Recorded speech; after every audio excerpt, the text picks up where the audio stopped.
There is his history as Punjab chief minister. The U.S. at the time had programs in Pakistan. I think has experience working with Shahbaz.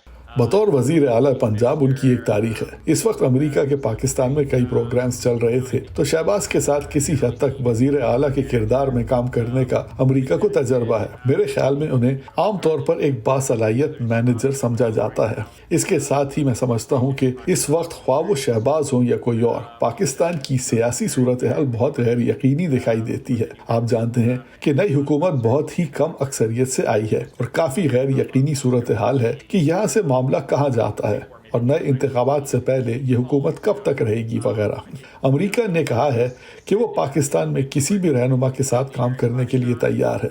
मुझे लगता है कि ऐसा ही होगा, ताहम मुझे हैरत होगी अगर दोनों तरफ से कोई बड़ी पेशरफ्त हो, क्योंकि कम अज़ कम पाकिस्तान में नए वज़ीर आज़म को बहुत से मामलात से एक ही वक्त निपटना होगा। आप जानती हैं कि मईशत जिस सूरत हाल का सामना कर रही है, इसको देखते हुए मेरे ख्याल में ये पहलू नई हुकूमत की सबसे ज़्यादा तवज्जो का मरकज़ होगा, और इसके अलावा इत्तेहाद पर मबनी अंदरूनी सियासत को मैनेज करना और ऐसे ही दीगर मामलात। नए वज़ीर आज़म का बहुत ज़्यादा वक्त इन्हें हल करने में लगेगा। मेरे ख्याल में अमेरिका ताउन के इम्कानात तलाश करेगा, चाहे वो कोरोना वायरस की वबा से निपटने के लिए हो, या वो अफ़गानिस्तान की सूरत हाल पर, या वहाँ इंसानी इमदाद के बारे में हो। लेकिन पाकिस्तान में सलामती की सूरत हाल के बारे में अमेरिका के बहुत से ख़दशात भी हैं कि पाकिस्तान के अपने पड़ोसियों के साथ ताल्लुकात कैसे हैं।